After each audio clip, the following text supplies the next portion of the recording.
শুভেচ্ছা। ভারতের উড়িষ্যায় যা ঘটল তা শোনার পর যে কেউ নিজের কানকে হয়তো বিশ্বাস করতে পারবে না। এক অসহায় ভাই তার বোনের কঙ্কাল কাঁধে নিয়ে হাজির হলেন ব্যাংকের ভেতর। কেন একজন মানুষকে এই চরম এবং ভয়ঙ্কর পথ বেছে নিতে হলো? 20,000 টাকা, দর্শক, মাত্র 20,000 টাকার জন্য একটি মৃতদেহকে কবর থেকে তুলে আনা, এটি কি কেবল জিজ্ঞাসা, নাকি আমাদের ঘুণে ধরা সিস্টেমের উপর এক চরম চপেটাঘাত?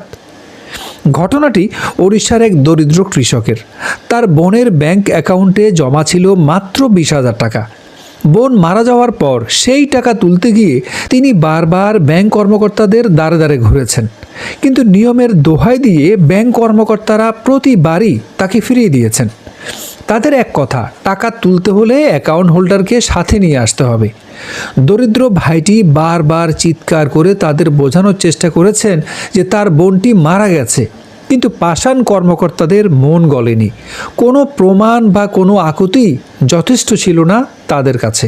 বারবার ব্যর্থ হওয়ার পর এবং সিস্টেমের উপর চরম হতাশায় এই ভাইটি বেছে নিলেন এক অভাবনীয় পথ। তিনি বোনের কবর খুঁড়ে তার কঙ্কালটি তুলে সোজা চলে এলেন ব্যাংকের কাউন্টারে। কর্মকর্তাদের চোখের সামনে ধরলেন সেই কঙ্কাল আর বললেন, এই যে দেখুন আমার বোন। এবার তো বিশ্বাস করবেন সে মৃত।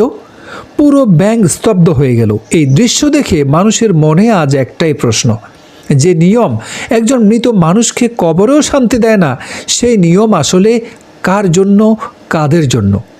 এই ঘটনাটি আমাদের চোখে আঙ্গুল দিয়ে দেখিয়ে দেয় যে অনেক সময় দাপ্তরিক ফাইল আর নিয়মের বেড়াজালে মানবতা একদম পৌঁছে যায়।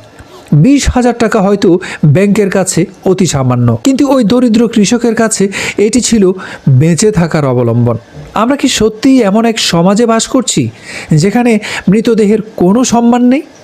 আপনার মূল্যবান মতামত কমেন্টে জানান। আমাদের চারপাশে এমন অমানবিক ব্যবস্থার প্রতিবাদে ভিডিওটি শেয়ার করতে পারেন।